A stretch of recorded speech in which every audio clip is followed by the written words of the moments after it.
So good morning. My name is Marietta Asu. I'm a Skills Development Advisor at Ontario Library Service North. I'd like to welcome you all to our new board webinar series. One of the main reasons we're doing this is because it's so difficult for library board members to travel distances to attend any kind of training. We're hoping that these board webinars will really fulfill a great need in the North. Our presenters today are Rod Sawyer and Adam Javieras. They're with the Ministry of Tourism and Culture in the Library Services branch. And a little bit of technical stuff. I would hope that everyone can mute their phone during the presentation. To do that, you press *6. And if you want to unmute your phone, it's #6. There is a function on your screen, on your computer. You'll see where you can, there's a sort of chat function where you can put in questions. Rod and Adam may decide to wait and answer any questions at the end. So at the end of their presentation, people will be able to ask questions vocally and has joined the conference. And at that time, Rod and Adam will be able to answer your questions. So, Rod, I hand it over to you now. Rod and Adam, thank you. Thank you, Marietta. All right. What we'd like to do to start off is just do a little poll of the audience to find out who's attending. And there's a little icon at the top of your display there that should, if you could just let us know if you're a board member, for example, a library CEO, other library manager or staff, and there's other categories there. You can see OLS staff, OLBA representative, if there's anybody who's a council member on a board, and that sort of thing. So if you could just fill that in very quickly.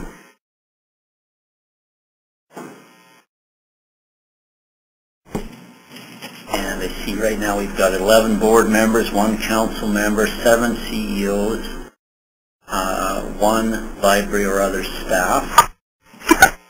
So that's 20 out of, I guess, that's probably everybody except probably Marietta, myself, Adam, and we probably reached that. So that's great. And thank you very much for that. Just out of curiosity, I don't think we have a question on this, but we'd like to know as well, if you can let us know if you're a newly appointed or if you're a veteran board member, I think we'd like to know. And the question actually is, are you a newly appointed board member? To get some idea.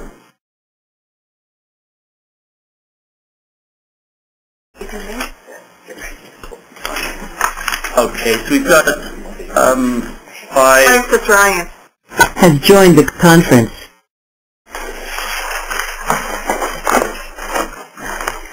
Got 5 new board members, make that 6 new six new board members, sorry, and 10 who've got experience. So what that tells Adam and I is we're going to have to try to do this presentation for all levels, so I hope the veterans can excuse us if we cover some pretty basic stuff as we go through. But we will get to some sort of interpretations towards the end of the presentation if we get that all in the hour we have. So without more ado, I think we better start off. And just to let you all know, Adam and I will be doing this as a sort of tag team. We'll be doing a couple of slides each and that sort of thing. So on to the first, cover one I should say. Public library boards and public libraries respect all laws of Ontario. Many are applicable to board governance and public library service. We're going to focus on the Public Libraries Act, and we're going to touch on the Corporations Act and Municipal Act when necessary. We're going to look at key highlights about understanding the Public Libraries Act. We're not going to walk through each section of the Act. So everything that Adam and I cover is basically what we call at the Ministry our general understanding. Neither Adam nor I are lawyers. but we do work with public libraries all the time. We help administer the Public Libraries Act for the ministry, and we are in touch with our legal branch who can help us out with those general understandings. Just to let you know a little bit more about ministry legal branches, we can call on them, but their job is first and foremost to serve the ministry, which is too bad because in a small town, for example in Northern Ontario, you may not have easy access to local legal counsel or be able to afford it. But the reality is that's the way it is. All ministry legal branches serve their ministry. So if you have a question on the Public Libraries Act, you get it to us. We can then get in touch with them. We may know the answer already. We'll get straight back to you. But if we don't, we'll get in touch with our legal branch. What they issue to us would be a general understanding. They're not going to do legal interpretations. And that's something I just want to stress at the beginning. That's just the way it is. And the other thing is, too, if you do have a question on the Public Libraries Act, please do let us know as soon as you realize there may be an issue in your municipality or among your board members or a question, because we may need as long as 2 weeks lead time to get in touch with our legal branch if it's a new matter that we haven't dealt with before. So it's better to do that rather than, say, wait till the afternoon before a board meeting, which happens the odd time. So just, but you know, if you have a question on the Act at any time in the 4 years the board is in, or a CEO at any time has a question, email it to either myself or Adam at the ministry, and we'll get back to you. Okay. Okay, next slide. Here we are. So this is basic but very important. The Public Libraries Act helps ensure free, equitable access to public library service in Ontario. The Act Section 23 notes that public library boards will not make a charge for admission to a public library or for use in the library of library material. The board shall allow the public to reserve and borrow circulating materials that are prescribed or belong to a prescribed class, and enable the public to use reference and information services as the board considers practical. Now, the Act's Regulation 976 defines prescribed classes of materials to include books, periodicals, newspapers, audio materials for people with disabilities, sound recording, video discs, computer software, multimedia kits, and certain other items. Now, the Act and its regulation are key legislation. They are a resource for all well-managed public library boards. Good thing to remember. Library CEOs and staff. But they're only effective if you understand them and compliance is enabled. Now, the Act also identifies public library board governance in some detail. It's easy to read as far as acts go, actually, and pretty easy to understand. There is not much in the way of complicated legal language. So we encourage everyone to become familiar with the contents of the Act. And it's short as well. It's good for board members, and it will definitely serve you well throughout your term on the library board. Now, public libraries are created by a municipal bylaw. The public libraries are under the management and control of a public library board, which is a corporation. Now, this means that the public library board manages and controls public library operations and services, and this is done operationally through their employee, the CEO. The CEO reports to the public library board. Appointments to the public library board should be made at the first meeting of the new council or within 60 days after the first meeting at a regular or special... Jan Smith has joined the conference. Public library boards have at least 5 members appointed by municipal council. The number of council members on the public library board is limited to 1 less than a majority of the board in the case of a public or union public library board. Board members shall be at least 18 years of age, Canadian citizens, a resident of the establishing municipality or one of the establishing municipalities in the case of a county or union library, or a resident of a municipality, local service board, or First Nation band that contracts for public library services. Board members must not be employed by the board of the appointing municipality.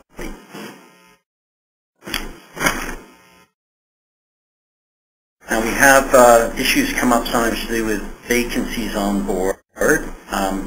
Board members hold a term concurrent with the term of the appointing council. So I hope all municipalities by now have appointed their board. Vacancies. Where a vacancy arises in the membership of a board, the appointing council shall promptly appoint a person to fill the vacancy.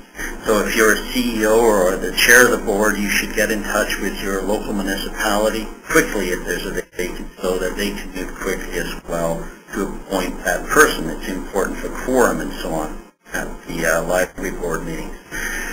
Disqualification is for reasons including convictions, incapacitation, absence for 3 consecutive monthly meetings without authorization by board resolution, ceasing to be a resident. So if you know some board member is going to be away from a board meeting, perhaps because of illness, definitely pass resolutions so that has joined the conference. it's clear that that person has authorization to be away. Disqualification is not because the municipality has lost faith in the board member.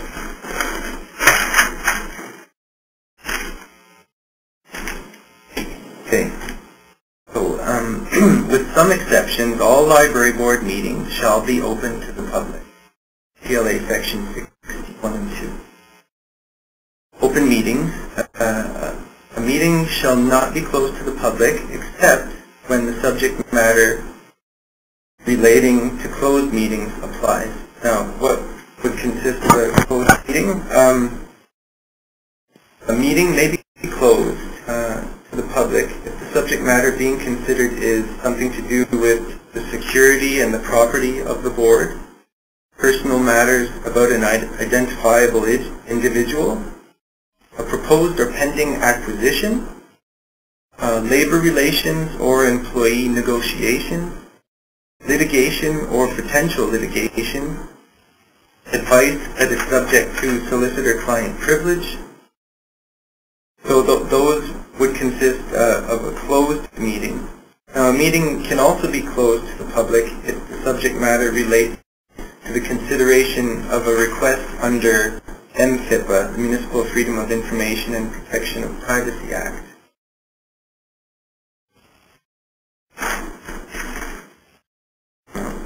Now, as far as public library funds, Public Library Board appoints the treasurer. This is very important. The public library budget and the operating funds are approved by the municipality. Once they're approved, by the municipality, the funds are deposited into the Public Library Board's account as per Section 15, subsection 4 of the Public Libraries Act. And this is important to note, and soon, there's a requirement to deposit to a bank account in the board's name, and that is in the Act. It hasn't changed. That's in the Public Libraries Act, and is required by the Ministry of Tourism and Culture Programs Unit to send or deposit ministry funding, such as your operating grant. So even when the municipality administers board finances per board resolution, board funding must be in a bank account in the board's name. They're going to be looking into this, enforcing this more in the near future, so that's something important to keep in mind. Okay, a board may appoint and remove employees, determine terms of employment, fix remuneration, and prescribe duties. A board shall appoint a chief executive officer. So if that position is vacant, the board should move and appoint a chief executive officer who shall have general supervision over and direction of the operations of the public library and its staff, shall attend all board meetings, and shall have the other powers and duties of the board assigned to him or her from time to time. So, just to clarify, the CEO is the only position that normally would report to the board. Other staff report to the CEO. Some boards sometimes call on their municipalities, human resources to provide them with advice. That's fine. Pass a resolution and say you're going to call on the city or municipality's human resource function to help you on a matter, but they should be providing advice, but they're not the ones making the decisions. That's up to the board.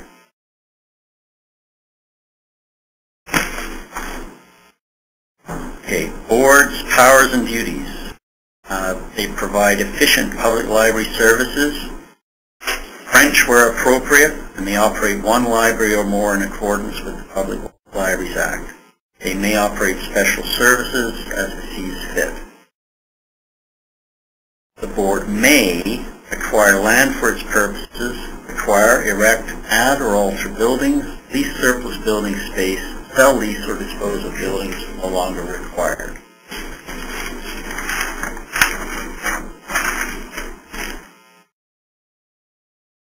So, understanding the PLA. Boards shall allow the public to reserve and borrow circulating materials that are prescribed or belong to a prescribed class, and use reference and information services as the board considers practical, without charges. There is no charge for admission to a public library or for use of library materials. Now, fees can be imposed for services not in the PLA section 23 subsection 1 and 2. So if it's not in those two sections, for the use of building, for the use of the building not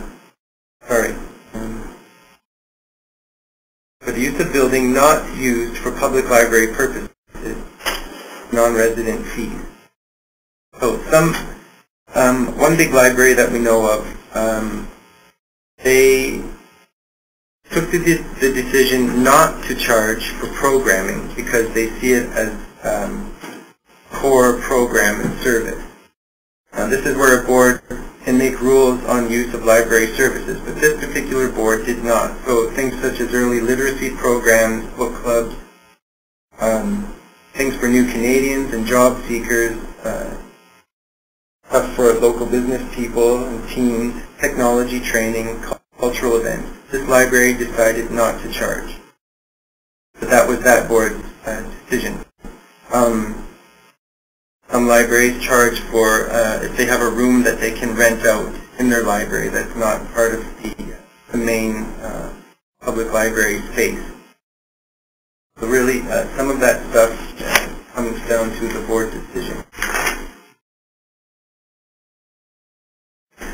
Okay, going on to the estimates process. Public library boards submit annual estimates and adopt and spend what is approved by council. Council can approve variations to approved estimates in the budget, including at the board's request. So the big opportunity for the council to work with the library is in terms of their finances. We hope they work with them all year long in terms of every matter, but at budget time is the time the board should be approaching council with estimates. Council in turn may revise them or approve as they are, and council approves the annual budget. The Minister of Tourism and Culture makes a grant to every public library board for library purposes on the prescribed conditions being met. Now, of course, there's submission of reports, and we ask for accurate annual survey of public libraries and financial reports. We'll get into those requirements a bit more. Only the minister may dissolve a public library board, and that's in the case where the board is not, during the 2-year period immediately preceding the dissolution, maintained and operated a library. Regulation 976. Recipients of Ministry Public Library operating grants must make available prescribed classes of circulating materials for free. We covered this as part of the highlights at the beginning. But Regulation 976 is a good piece of legislation to be aware of, because at budget time, when a municipal clerk, treasurer, or director of finance asks why the library cannot charge for services like circulation of DVDs and increased revenue, This is your supporting documentation, so you can have that in hand and show them, well, this is why we don't charge for it. Public libraries are not like recreation services where there's a fee to play in environment that exists.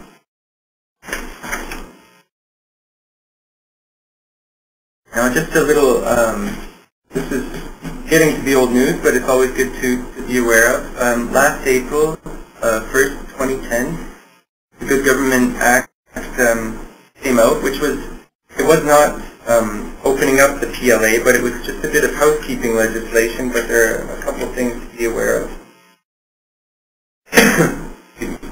Effective on April 1st, 2010, board meetings can be held in any 10 months of the year that respond to local needs. So instead of a certain month, any 10 months that the board chooses. Also, public libraries and First Nation public libraries must meet financial and statistical reporting requirements to the Minister per Regulation 976. The bottom line is public and First Nation public libraries must complete the annual survey of public libraries, the annual public library operating grant application form, those are two separate things, and all financial requirements, such as the annual survey of public libraries Part B audit, as required and noted above. All this needs to be done to receive public library operating grant support from the Ministry.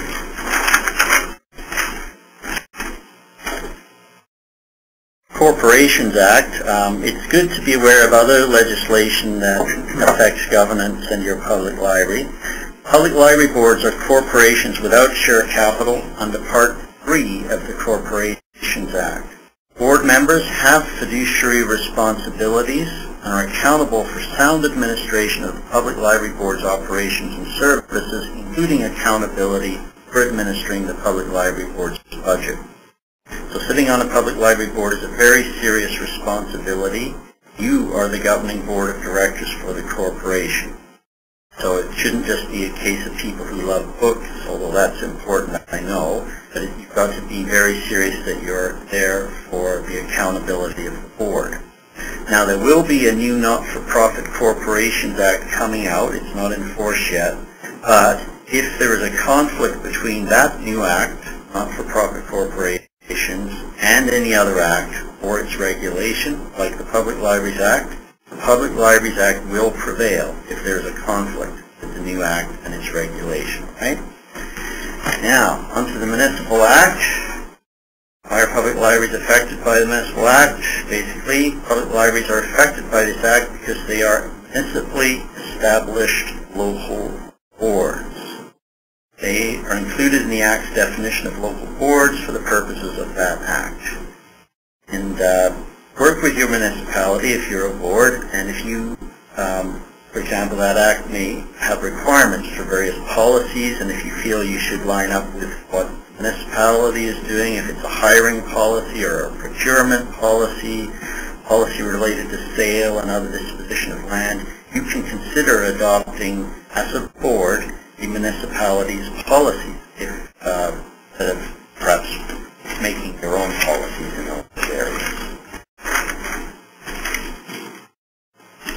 Okay. Now, the Public Libraries Act is mandatory legislation, and there are some great opportunities for trustees and CEOs under the PLA and other legislation.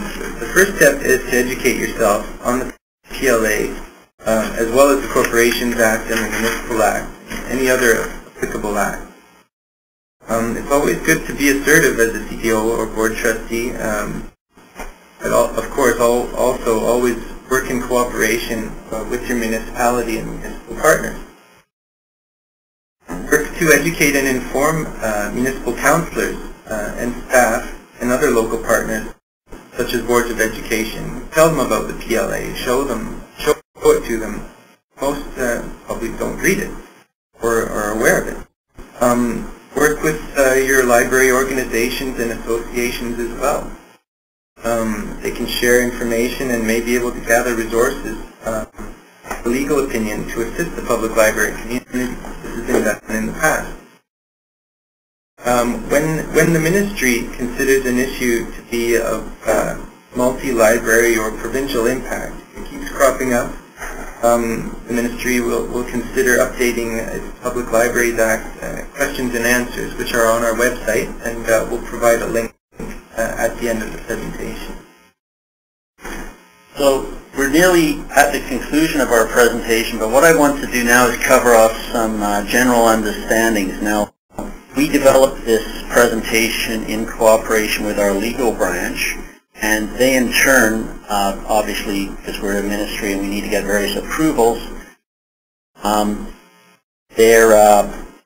they're interested in what we're saying. And what they've basically said is we can cover off some of the general understandings they've helped on, but they don't want us to put them in writing. So for this little section here, if these are of interest to you, you may want to get the pen out and write down some notes.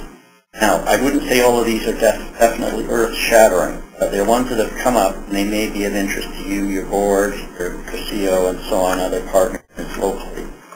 Here's an interesting one. Boards often, especially when new boards are formed, they often have a strategic planning retreat meeting. They might go to a golf course, they might go to somebody's house, they might go to a restaurant or something somewhere nice and have a sort of a retreat meeting where they get to meet each other. Or they might be doing strategic planning, for example. They want to go off-site somewhere, right? Now, a member of the public challenged the library board because it had a strategic planning retreat meeting, and that member of the public said, that sounds to me like it should be an open board meeting. It's not looking at the items Adam covered that are involve closed meetings like contract negotiations with the library union or a personal matter.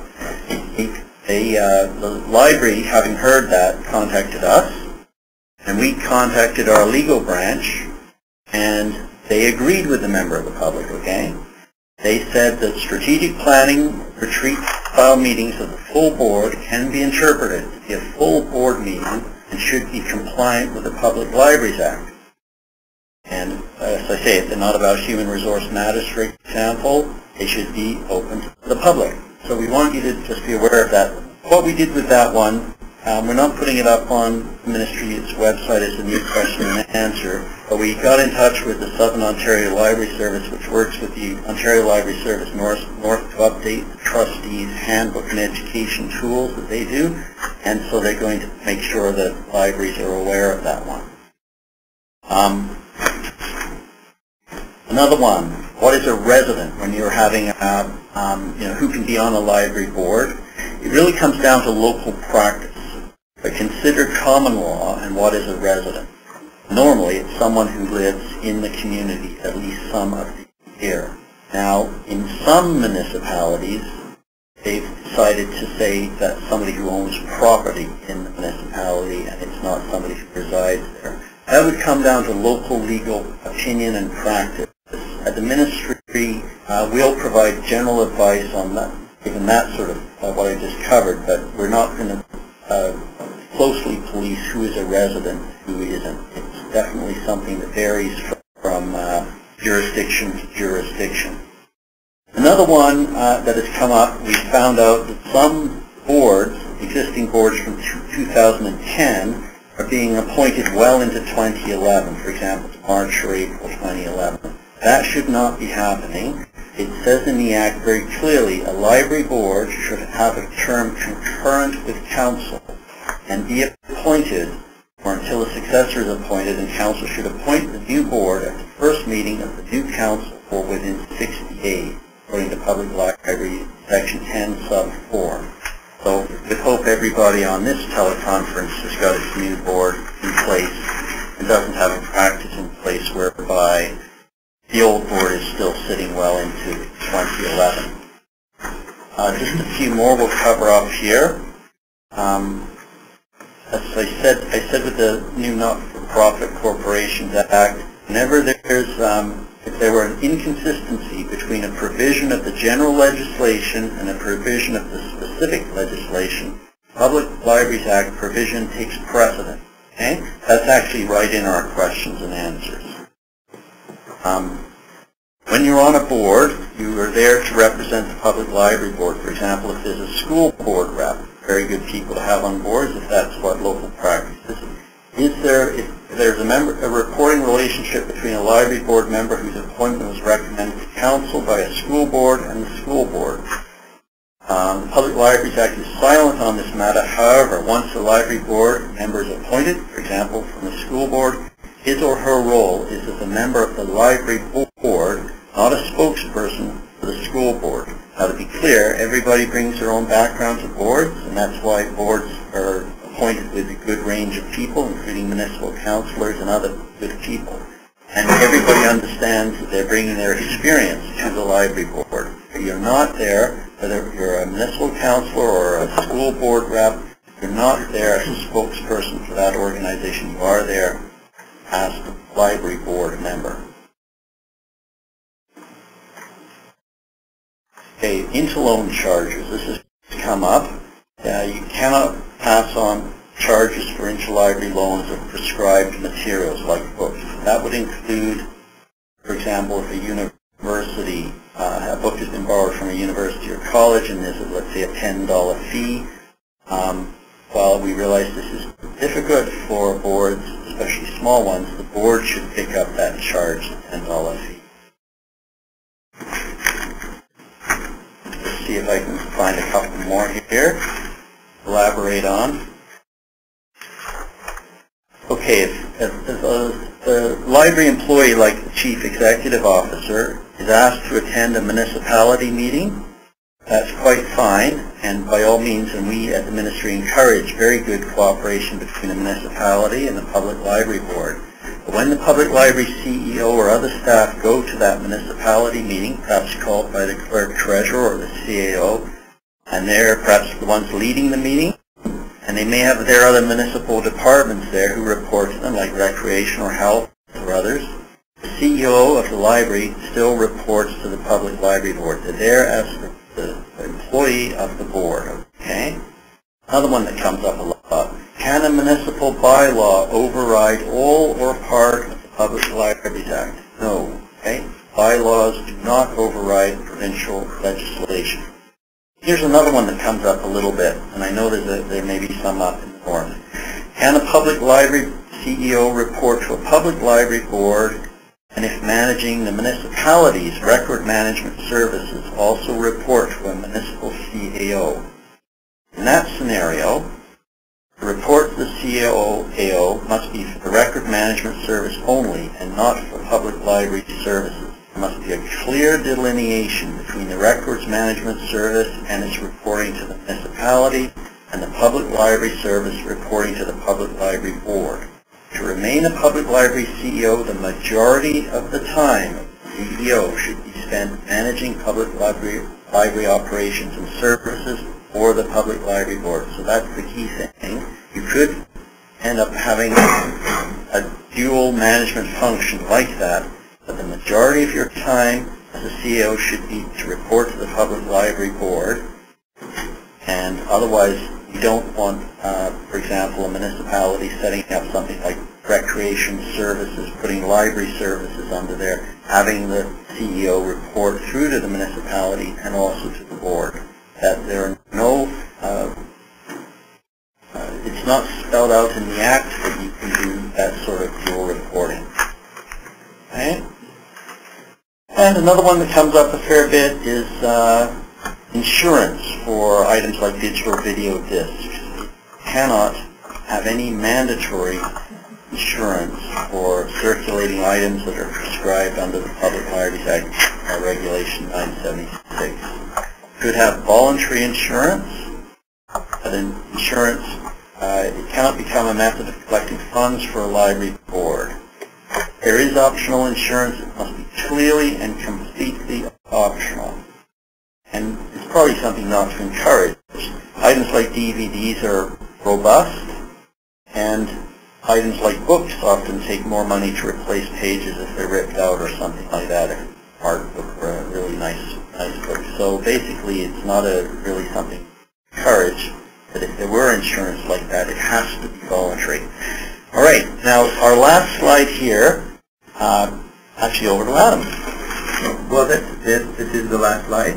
And as mentioned, there are Q&As on our website, and there's the link at the top there in the first bullet. So good to familiarize yourself with those. And we try and update it once in a while, add a couple of new questions. So hopefully we'll be able to do that in the next year or so. Also, at the bottom is the link for the e-laws website, the government website, and you can find the Public Libraries Act on there as well.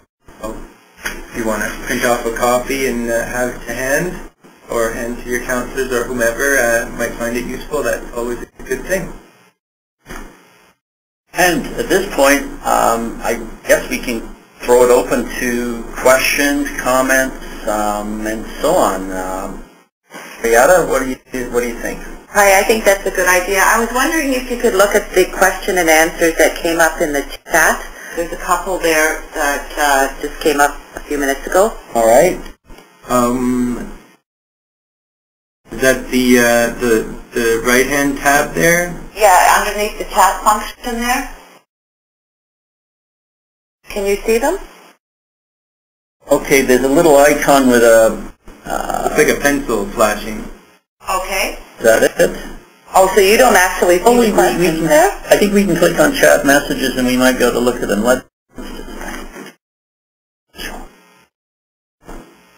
All right, let's see. Scrolling down.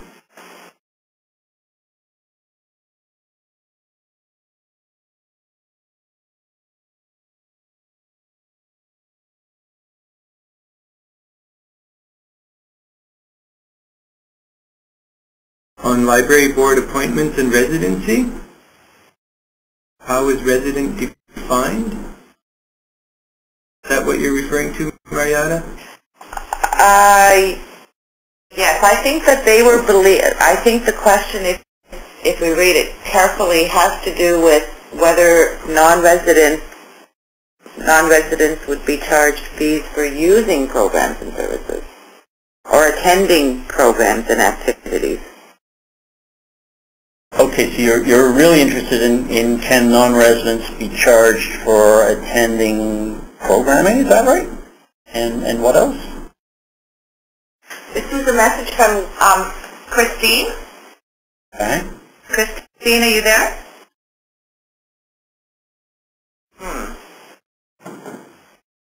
Can you hear me? Yes? Okay, what it was is, I know that being appointed to the library board, I understand that definition of a non-resident, but if I was in another jurisdiction and I wanted to go to the library, I don't pay taxes in that municipality, would I or could I be charged? No, you can go into the library and use the library's books in the library, or ask a reference question, or that sort of thing. There's no charge for admission to the library, including if you don't reside in that municipality. Yeah, but what if I wanted to take a book out? Well, then normally they might want to see if you will pay a non-resident user fee. Okay, that's what I just was curious about. Thank you. Christina Blazica, I just unmuted. So? Yes, I had the question where you had mentioned that the library's operating grant should be deposited into the board's. I'm wondering if the municipality at this point processes all our invoices and our payroll, how would that work? Like, how would we set it up so that operating grant, a different bank account? Yeah, they should be able to still do that processing because you've passed a resolution whereby they're going to be the treasurer of your library board. They'll just continue those functions as they are, but the money should be in a separate account in the board's name. And obviously when they set that up with your bank or financial institution, they'll say, and we're the ones administering the money.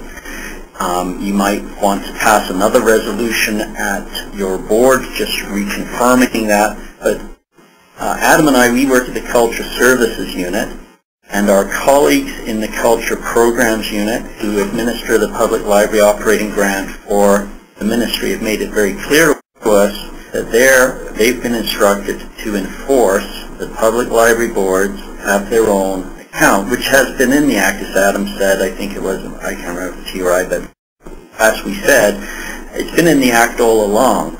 Now, there may be some municipalities where the library financials have been rolled into a general account. Whether we like that or not, it is in the Act that there's got to be a public library board account. So what we're trying to say by this presentation, amongst other things, is this is the time to go back to your municipality and your board and work together to set up a public library board account. Okay, thank you. And so just to make sure that I've got that clear, we do have an account separate under the board's name, but all our finances are at the municipality through their own account. But what you're saying is they should be combined, correct? Well, it does say in the Act you're to deposit all the board monies into the account in the board's name. This can all be worked out locally, but make sure the board's account has got the board's money. Okay, very good. Thank you. Okay. That was a good question. Any more? Morning, Rod. It's Stephen Krause here from Ontario Library Service North. There's a couple more in the chat. The first one is, can you give a little more clarification to what you meant by some examples of closed meetings? Sure. You can give more examples of those.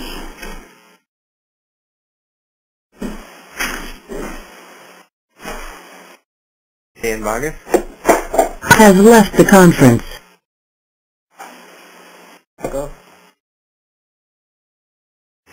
Well, when there's a vote on an item like the security of the property of the board, a personal matter that could include hiring the CEO, discipline of the CEO, termination of the CEO, for example. If the board is working on a salary benchmark for the CEO or the other employees, if there's going to be acquisition of land for the board to put up a new building or part of a multi-use building, negotiations with partners in a multi-use building that are getting into cost sharing and that sort of thing. In particular, labor relations or employee negotiations, human resource matters, including of an identifiable individual who works for the library board. Litigation or potential litigation, anything that's solicitor-client privilege, including communications for that purpose. And again, if you have a Freedom of Information Protection of Privacy Act request in, and that subject matter needs to be discussed in a closed meeting, especially if there's an identifiable individual or institution making that request. So those are the sorts of things that are meant for closed meetings. Does that help? Or have I merely repeated what we said before? I think that was quite clear. Thank you very much. The next question, also from the chat, is following up a little bit on the insurance point that you mentioned at the end. I think Wendy is looking for a little more clarification in terms of what you were meaning by those insurance implications. Oh. I'm throwing a brain cramp here. Can you remind me the insurance relates to what? Oh, that was all the information that was in the chat. Oh. We actually can't see the chat questions. Okay, they may have been directed just to our profile. Okay, all right. Is Wendy available out there to ask the question? That's Wendy from Sioux Lookout, I believe, who posted that question up. Yes, good morning. It's Wendy McDonald. I just wanted more clarification. Are you talking about replacement costs that we're charging out to the public? I missed part of it. I had someone come into the office. Oh, okay. Okay, that was that optional insurance that we discourage because we don't feel it really lines up with the spirit of the Act.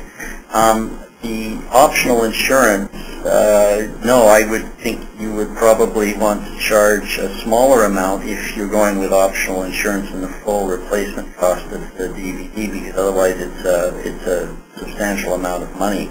But what we are saying is that mandatory insurance cannot be charged. This one. 466. Oh, number 6, okay. Hi, this is Joyce Cunningham in Port Francis. Have I linked in properly here? Yeah, we can hear you, Joyce. Speaking as board chair in Port Francis, the Library Act does indicate that the board is for 4 years. What I'm wondering is, does that include our council reps? When they come on board, I want to keep them for 4 years. Sometimes the mayor wants to take them away and use their services someplace else. Is there any agreement on that? Well, it does say in the Act, Joyce, that, you know, the idea is that the board is in place for the full 4 years. But if local conditions indicate that, and we've heard of this before, that somebody may want to do it for 2 years and then put their energies into another area, that is unfortunate. And I try to work with council and all the individuals concerned to try to encourage them not to do that, to stay on for the full 4 years so they can get to learn all the wonderful things about the library, especially a wonderful new building and service like you've got up there. Stay on and get that experience and devote themselves to the concept of the 4-year term. But there's nothing preventing them from, say, resigning, and then you are in the situation where you need to reappoint council members. But I would hope that you can work locally to encourage the board members, all board members, including the council members, to stay on for the full 4-year term. That is what is the spirit of the Act. And the letter is, yes, it is concurrent with council, but we have run into situations before where somebody has resigned. This is the reality of it. But I would try really hard, as I know you can, to make sure that those folks stay on for the full 4 years. Good. That means I'll keep trying. Thanks very much. Good morning, Rod. This is Irene Moore from Terrace Bay. I have a question, and it's regarding membership on a library board. We are in the unique situation of having our mayor wish to serve on the public library board as the council rep. Is there anything in the PLA that precludes something like that happening, or is that kosher? No, that's fine. It's unusual, but there's definitely there are actually a lot of precedents for that. It doesn't come up a lot, but you know, over Ontario, the course of time, all these library boards, there have been mayors on the board, and that can be a great thing. I mean, you can have, you know, the top of the council elected people being on your board, but there's nothing in the Act that says that can't be done. It just seems to me like it's a little difficult situation, because I would think that he would be better off as an ad hoc member, somebody who is there as a neutral person, kind of to settle disputes. We are a small library board. We're not huge, so that was the thing when he shocked us all by saying he was coming on board. But that may indicate a high interest in public libraries. Good man. I think it's to rein us in. That person, and you may find good things happen. Thank you very much. Rod, is Francis Drive from Sault Ste. Marie? Hi, Francis. Once the council approves the budget, does that mean that they approve only the final amount, or can they at some point during the year come back and say, oh, you're spending too much money on books, we want you to do something else with that money? Well, that's where you, armed with the Public Libraries Act and this session, can go to them and point out that the Act is clear that the Public Library Board is responsible for public library operations and services, okay?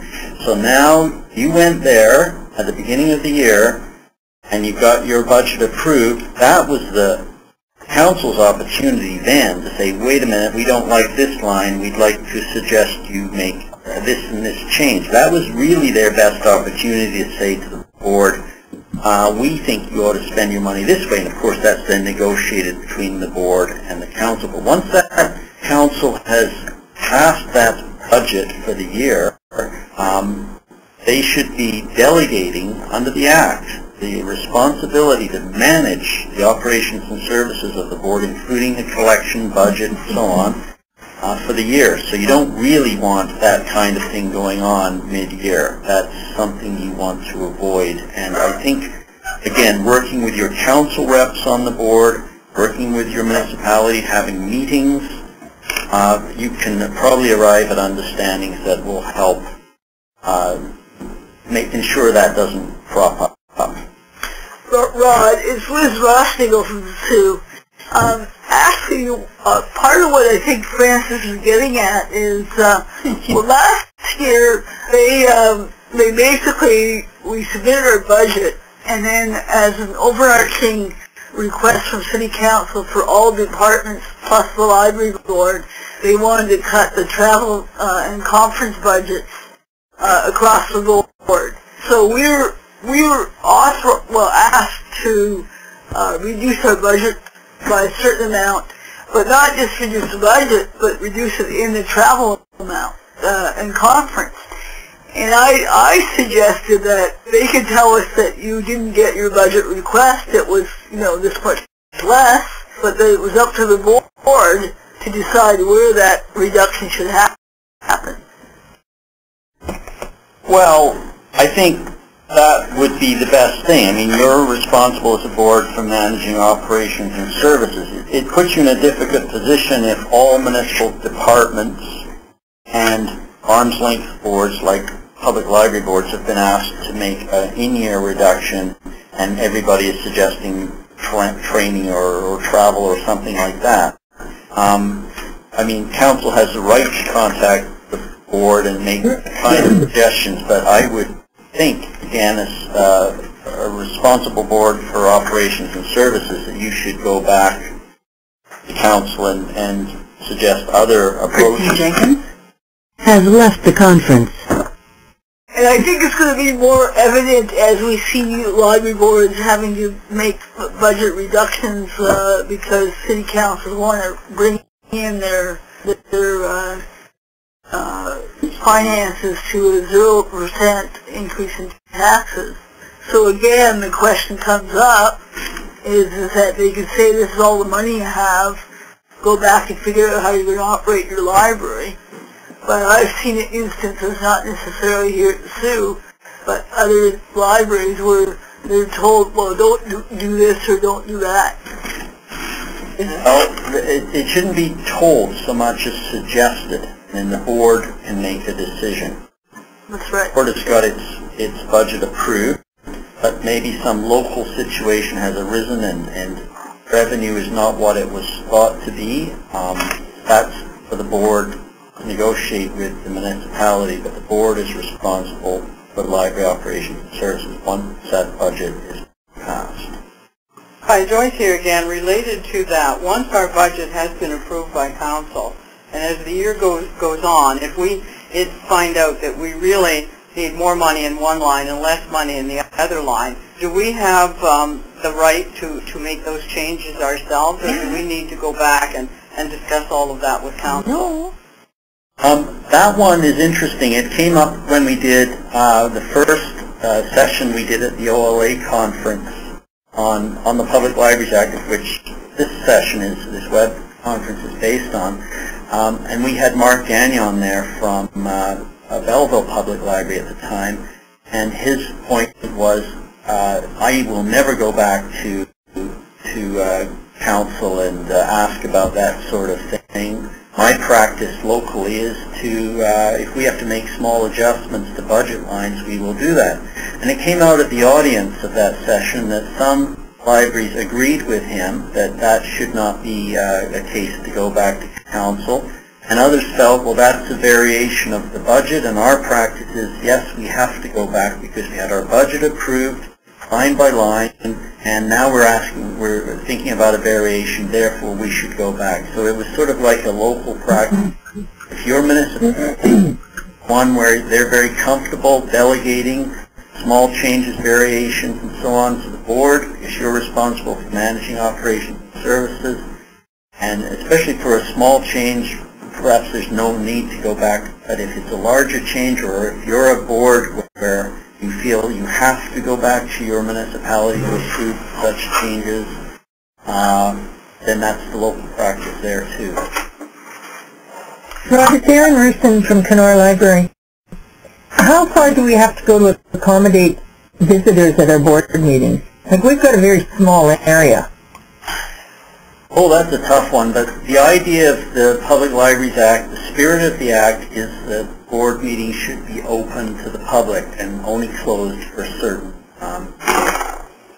It's difficult if you locally don't have space to accommodate a lot of visitors.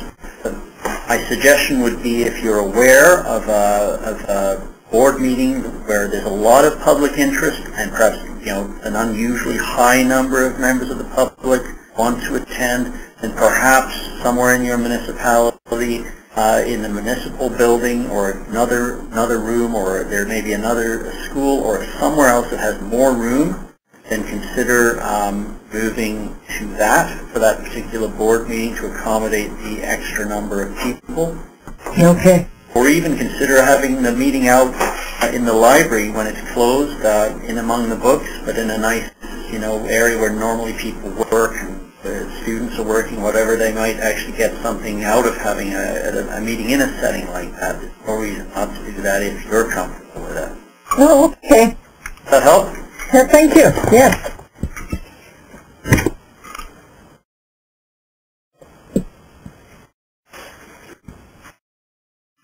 Adam and I are just checking the chat feature here to see if we can see some other... Is that all the questions then? Hey, Darren Rusin again. I just have to make a statement on, if you were asking the question about, I believe it was you, about the board, when we go to the city municipality for our funding. Half the time when we go to the municipality, we put our request in. They come back with the figures they're going to give us. It has nothing to do, it's never what we want. So they really aren't going line by line. Yeah, and that could be. Again, that's a local practice. They're just looking at the whole and saying, maybe this is what you're going to get, now you go out and manage it. In many ways, that follows the Public Libraries Act. We're saying, well, we're not giving you what you wanted, but here's what you're getting. Now you, the board, go out and manage that money. So that depends on local practice. I mean, some boards and municipalities will get into more detail than others. Wow. Okay. Hey there, Rod. I've got a question for you. In terms of the municipality appointing an advisor to the Public Library Board, say a municipal staff or somebody like that, is there any past precedent or commentary to offer on that type of practice, for whatever reason that would be? Oh yeah, I mean, but try to get that passed by board resolution. Let's say the CEO of the library wants to hire a new second in charge, a director or a manager of public services or something like that, and they want somebody from the town's human resources to come in and advise on that, and then maybe for a standing purposes over a number of issues, or just for that particular instance. Whatever it is, passed by board resolution that or some other experts from the town, a municipality, are going to come in and advise on that matter. But remember that in a situation like the example I just gave there, it is still down to the board's decision to hire the CEO, and it's down to the CEO's decision, should be, to hire the staff. So those people coming in like an HR expert are there to advise, but not to make the decision.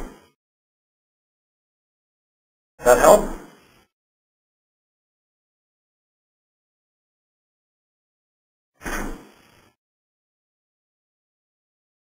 Hello, is anybody there? Hi, Rod, it's Marietta. Hi, Marietta. We had a question directed at our listserv last week, and the question was whether a mayor or a reeve could appoint a relative to the library board. and whether it presents a conflict of interest? That one, in a way, I'd prefer if you could flip the email on to us and we'll get back to you. Yeah, I think that question's come up. We've seen it as well. I don't know if it's the same municipality, but we've had a question about that as well. What we'd like to do is get back on that one. All right then, thank you. Hi, it's Frances Ryan again from Sault Ste. Marie. Municipal employees who are appointed to the library board, even though they're not supposed to be, how does one go about standing the ground of saying you have to reconsider this because under the Public Libraries Act? What do you do if that fails to impress the municipal council? Okay, again, send Adam or I an email and describe the situation. Has left the conference. Describe the situation to us, and we'll get back to you directly or consult with our legal branch to come back with a general understanding, and we'll get back to you with something in writing that you can show the municipality. We're also willing to talk with the people at the municipality. Sometimes it's, depending on the situation, it's better over the phone because it's gentler. Right. I'm willing to do that. If totally necessary, we are also willing to get in touch with the Ministry of Municipal Affairs and Housing, a regional consultant who works in your area, because sometimes the municipality has, the staff may have more of a close contact with that that ministry, and they may listen to them if they're brought in as well. So any number of approaches. And by the way, I think Adam and I may have, for those of you still online, when we are asked about all this, we do what we call follow-up work. We don't do investigations or anything like that. We give our general understandings, and we love to resolve matters by phone, or email, and that sort of thing. That's usually the best way to do it. But certainly, if you've got a situation, send us the email, and we'll respond. Okay, thank you.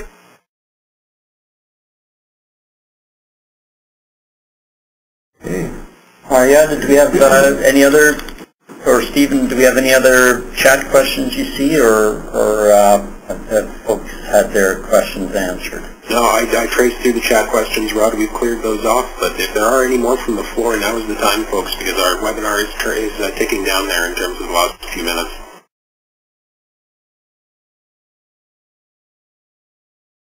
Wanda Nagnosh. Hi, Wanda? Has left the conference. Okay. Thought she had a question. Well, Adam and I thoroughly enjoyed this. It seems to have worked really well. I'd like to thank all the participants, including the ones who left, and we'd be delighted to do this sort of conferencing again, I think. Well, thank you, Rod. That's very useful because, as you know, we often have questions that come up amongst the northern libraries that only the ministry staff can answer. So perhaps we should think about doing something more on a regular basis for these questions that do arise.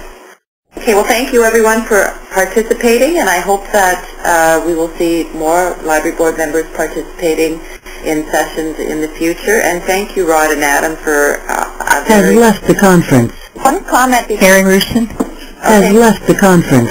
Sorry, we had one more comment? Our comment is Margaret in Fort Francis. I'm not sure what Any call? my little Has left the conference. my little chat message that the statistics at the beginning were skewed because we could only click in one click at a time, and we really have 7 attendees, 2 councillors, 3 board members, 1 CEO, and the 2 councillors and 1 board member are new to the board. And when you were doing your statistics, it showed that we had 1 board member and 1 new person. So just for your statistical purposes. Okay. That's really good to know, Margaret, and we can obviously work on fixing that polling function for another time so it has multivariate ways of answering. Has left the conference. Thank you. All right, then. Thank you very much. All right. Thank you. Thank you. Thank you. Bye. Bye. Bye-bye. Ontario State Public Library. Has left the conference. Wendy McDonald. Has left the conference. Thanks very much. Okay, bye. Linda Kahara. Has left the conference. So I can turn this off. Linda Keenan. Has left the conference. Ronnie. Yes? Has left the conference. Presenter, please, Oh, okay. before we leave. Yep, we just did. Is it still recording? Yeah, we're going to stop. Okay, hang on.